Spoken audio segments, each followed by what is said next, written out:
Hi friends, you're here with me, Jen the Taxidermy Witch, and we're back for another series of decoding the Aleister Crowley's Thoth Tarot, okay? Why do we do it in black and white? I know it's a beautiful deck, but we're doing it in black and white so we can really look at the pictures before we really get into the color. Maybe when we get deeper and we learn a little bit more about the tarot, we'll put color into the videos, okay?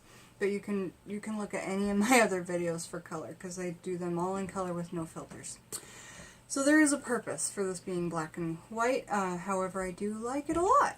So first I want to say that the Crowley Tarot, the Thoth Tarot, or some people pronounce it Thoth, Thoth, or Thoth. I've heard it pronounced all those ways. I pronounce it Thoth.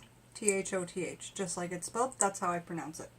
But I want to say that comes in a box that looks like this. If you are lucky enough to have a vintage deck, which I want to get my hands on, I just haven't had the right amount of money at the right time. They're generally, I wouldn't pay more than $100 for one. You can find them on eBay. They're generally between, like, you can find them for as little as $40, a little banged up, but you can find them for like $40 to $100 generally, and they're awesome. I've held a couple pairs in my day.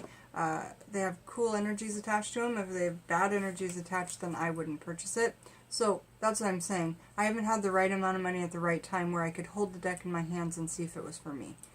Because when the deck is not brand new, there's definitely energies attached to that. You can cleanse it all you want, but I've seen like vintage cards sometimes have so many energies attached to them that sometimes you can feel when they're not for you. So first I want to say that this episode of Decoding the Thoth Tarot is about what books I have and what books I use to decode this. Not to decode, but to help better understand so I can do readings without books, right? That's what we all want to get to the point of doing, is doing readings without any books. A big suggestion I've always heard from many people who practice tarot as their form of divination is that when you're first starting to learn, you should try to do readings without looking at the names of the cards, just looking at the pictures and just going on your intuition. Because remember, when you go on intuition, you know, tarot is, your gift is your intuition, and your gift sometimes can be clairaudience, and that's what I'm trying to play off of. I'm trying to listen to spirit and listen to, you know, I've got a couple tools for heightening my clairaudience. Claire, the doll right back there, is one of them. And then this skull that's right here is one of them. So hopefully I'm going to be able to use, and I've got a Herkimer diamond, which also helps you get in touch with your clairaudience. So if that's something for you, that you want to try and heighten or get in touch with clairvoyance or clairaudience, you can get a Herkimer diamond to help you with that. And or you could make some of my astral travel tea that I've made on my channel here. Yarrow, mugwort, cinnamon, lots of stuff is in there. So I've got a video on that. You could make that and try and, you know, drink that while you're trying to get in touch with your intuition and your psychic abilities. So let's say this. First, there's a little message here. There's two cards in this deck that are not of the tarot, and they are this message from Aleister Crowley, which I'll read you, and then this picture. Okay. So, and this is the back. And actually, there's this video that this woman makes on the back of this card.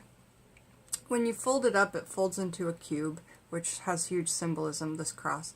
And it's mapped on the Kabbalah, and it's just really, really amazing just about how this cross is made and mapped out. So look up on the art of the Thoth Tarot. There's lots of videos on it. I highly suggest that you understand where the art came from, because it's really deep about where Crowley went to find the artist to do this for him. And all of these are made into real giant paintings. I don't know where they're at the current time, but that's kind of an interesting bit. Okay, so our message from Aleister is, the tarot is a pictorial representation of the forces of nature as conceived by the ancients according to a conventional symbolism. At first sight, one would suppose this arrangement to be arbitrary, but it is not. It is necessitated by the structure of the universe, and in particular of the solar system, as symbolized by the Holy Kabbalah. Aleister Crowley. And it was printed, this whole Ordo Templi Orientis International Headquarters is in Austin, Texas, so I might go check that out when I move to Texas. We'll see. Now, I do want to note that lots of people trim their cards because they don't like the edge. I am one of those people. I trimmed all of mine by hand. I like them much better without the edge, but it takes a lot of time and patience to get them.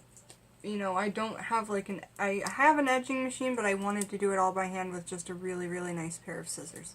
So if you're going to cut your deck, get a really nice pair of scissors and do it all like in a deep meditation. And cut them looking at the side with the white. Just cut the white off. Right on the line, cut the white off, and you'll be fine on this other side, I promise. That's what I went by. So if you're going to cut your deck, there's a good tip. Let's see.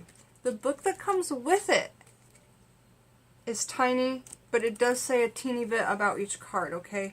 And it does give you some ideas for layouts. It tells about Crowley a little bit. It tells about the tarot and its applications.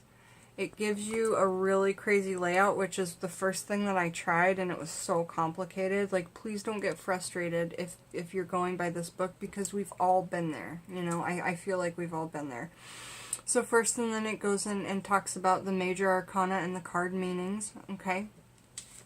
And when I read, like, the first card I'll be doing when we start the series is the Fool. When I read the Fool, I'll be reading out what this says, what it says in my other book, what it says in my other book, and what it says in the Rider-Waite book. So we can compare all the different ones, okay? It'll be exciting in this series because we're going to compare Thoth to Rider-Waite. Because some of the cards are different. Like, there are cards in the Rider-Waite deck, and Rider-Waite, most of the other decks are modeled upon like 90% of the decks. Ish. I don't know. 80, 90. It's a guess. But this one is similar, but different. So you really have to know, like, what is switched out for what, in my opinion, if you're going to do a spread, like, that you would from a Rider-Waite. So then the suits are cups, swords, discs, and wands.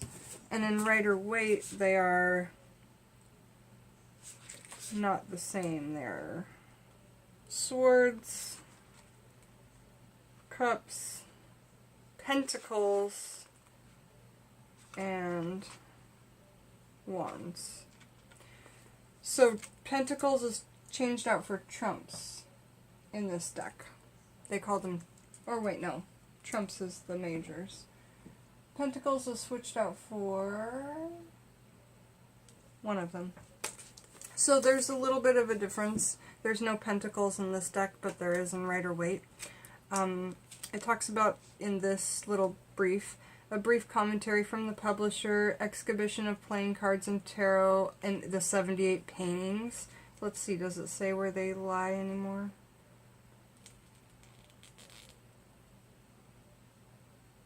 Well, they're all based on Egyptian deities, and Thoth is an Egyptian god, the Egyptian god of so many things, I believe. Like, I know writing, I believe knowledge. A lot of things I've read said that he is the one who holds the key to the Akashic records of Egypt, or in that Egyptian religion. So I did a whole video on Akashic records and what those are, but it doesn't go too far in depth into everything. It says a teeny tiny bit on each card. Whereas in the next book I'll show you, this book, the Crowley Tarot, Handbook to the Cards by Aleister Crowley and Lady Frida Harris. So Crowley wrote this huge extended book where instead of one teeny paragraph on each card, now you've got a page, no, 2 pages to 3.5 pages on each card. And when you go into Major Arcana, you've got loads, and then when you go into the, is it called Minor Arcana, when it's all the suits? you know, less, about half as much. So a page and a half on each one, but up to 4 pages on the major. So he's really going in depth into that. But when we first get into this book, it talks about some interesting things, which I want to show you. So we've got the, you know, the table of contents, we've got the foreword. Now, introduction. What is tarot? The structure of the card game, like how it works, you know, we'll break that down, how it works. The origin of the tarot cards, the various card games, the special characteristics of the Crowley Tarot. As we learn this together, we'll be reading all of these things together in this series, you know, as I do when I go through books. We learn it together, we read it top to bottom, front to back if we can. It talks about the 2 magi and then now the 3 magi. So he's, you know, the differences between the decks, it looks like he's talking about. Further changes in the decks. The Kabbalah, the Tree of Life, and how that is represented in his deck. It's really something. If you know about the Kabbalah, look into it. It's sometimes spelled with a Q, sometimes spelled with a K, sometimes spelled with a C. Here it's spelled with a C, C-A-B-A-L-A. In this little book it was spelled with a Q. So between root and crown chakras, the 10 Spherio, the 10 numbers, the 22 paths, how you can learn to read the cards, from asking the question to interpreting the answer. So it says, how must the question be asked? And so because the way you say it, it's going to matter when you read these cards, just like when you use laws of attraction. Spirit only understands something in a certain way. If you phrase something like putting ifs and wish and might, and the Spirit doesn't understand all of that. It's say the statement and say it as though it's already happened the way you want it to happen. Don't put a bunch of ifs and wishes in there. Shuffling, drawing, and laying out the cards, the whole procedure on that, because that's important. The interpretation, individual consideration, reversed cards, synopsis, quintessence. So when it goes through all these categories, it will tell you what those categories mean. And what I mean by that is it will tell you how to read all these different sections.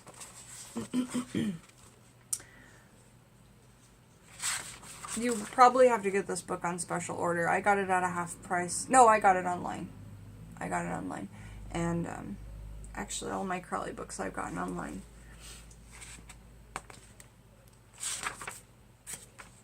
Goes into the full 22 major arcana, and then it goes into all the minor, the wands, the swords, the trumps, the cups. No, not trumps. Wands, cups, swords, and discs. So instead of pentacles, it's discs. That's the one that's changed. And then after all that's said and done, after it goes through every single card, and it's quite nice because there's a picture of the card there too, so if you didn't have the actual deck, for whatever reason, like you lost it, you still had your book, you could still see the picture of the card, you know. You could get to know your deck without it being with you, or that too. So if you didn't have your deck with you, and you just had your book, you could still get to know the picture as well when you're reading about it. So then at the end it says, finding your personal cards. According to the method by Aleister Crowley.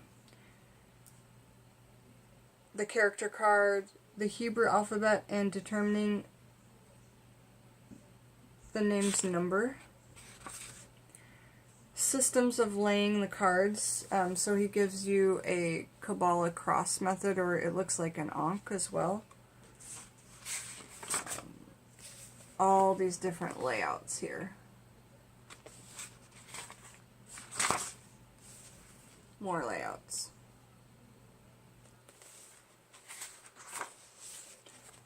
More layouts. Which is lovely. More layouts. Who doesn't love doesn't love another good layout? Aleister Crowley, his character, the creator of the cards. So talking about what he was and he wasn't. I mean, like we say, Aleister Crowley did some horrible, horrible things. But his research in magic, in addiction magic, with the tarot, with Egyptian deities, with high magic, was all pretty amazing. So, it's not scary to me because I've educated myself on the man, and you take what you want from things, and you have your spirit guides be there protecting you. I mean, if you really think that bad energies are attached to these cards, then that's probably something that you kind of have to get over with yourself. Everybody in this world, there's a balance. There's good and bad.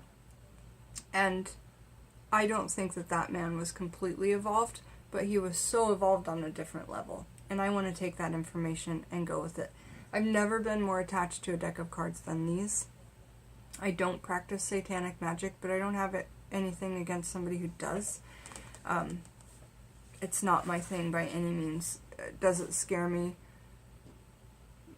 No, because I don't put myself around it. But, you know, that's just my take on what people might assume of me just because I use, you know, Crowley research and addiction magic and Thoth tarot.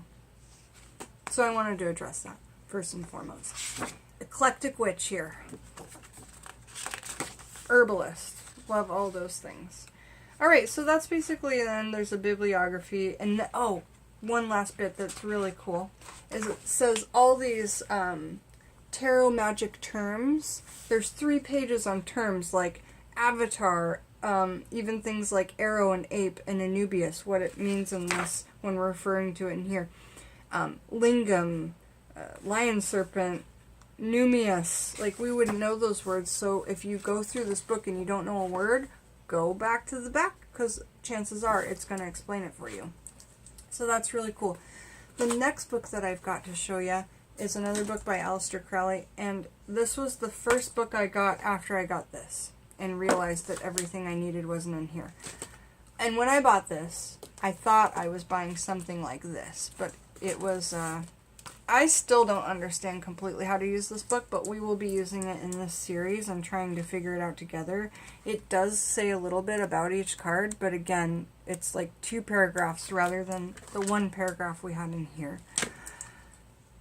But there's like sections I just don't understand with all these like numbers and colons and dots and reference words, and then it says like in some parts it'll say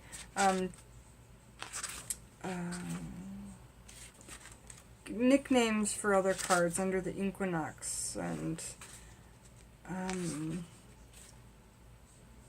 Knave of Pentacles, and see, Pentacles isn't even in here, so we're just going to have to take our time and go through this book together, but I am going to be trying to look up all these different things out of all these different books while we go through each card. So when we go through the Fool, I will tell you a bit out of here, a bit out of here, everything I can find out of here, which will be a ton. What it says in the Rider-Waite tarot book, Instant Tarot, I got when I was frustrated and confused with this deck.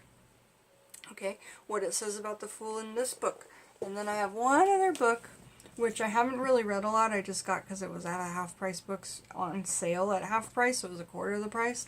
Meditations on the Tarot. This is based, I believe, on the Rider-Waite Tarot. It says A Journey into Christian Hematitism. And the back says, published for the first time with an index on cardinal hands, urns, fawns, bathrils afterward. This new English publication of Meditations on the Tarot is landmark edition of one of the most important works of esoteric Christianity. So, I guess this is tarot for Christians? That's really cool. I like that a lot. Written anonymously and published posthumously, as was the author's wish, the intention of this work is for the reader to find a relationship with the author in a spiritual dimension of existence. The author wanted not to be brought to be thought of as a personality who lived from 1900 to 1973, but as a friend who is communicating with us from beyond the boundaries of ordinary life. That makes me want to cry. That's so cool. That's why I want to write a book, is so someday people can do that. Like I think about Scott Cunningham and people think about this man, you know. Using the 22 major arcana of the tarot deck as a means to explore some of humanity's most penetrating spiritual questions. Meditation on the tarot has attracted an almost unprecedented range of praise from across the spiritual spectrum. That's pretty cool. So we'll be looking up at least the major arcana in there and reading at least some highlighted bits I have that I think would be inspirational, if not something that we can translate into our readings, okay? Yeah, so I've gone over the information bits we'll be going through on here. I'll give you a close-up of this book I'm speaking of. It's not terribly thick. It's more of like a pamphlet. It's not really even bound. It's a pamphlet type book. But yeah, it is a vintage Crowley book that I found online. Pretty cool price. And again, first card we'll be talking about is the Fool. And then in between cards or before cards, I haven't quite decided, we will be kind of going through and talking about all this intro on how we read the cards, what Crowley says about how to ask questions, things like that. We should probably do all that before we go into cards. So we'll see what I throw out there, but thanks for joining me back, Jen the Taxidermy Witch, while we did another kind of like getting into it episode of this Decoding the Crowley Thoth Tarot. Okay? Have a beautiful day, you guys. Bye-bye.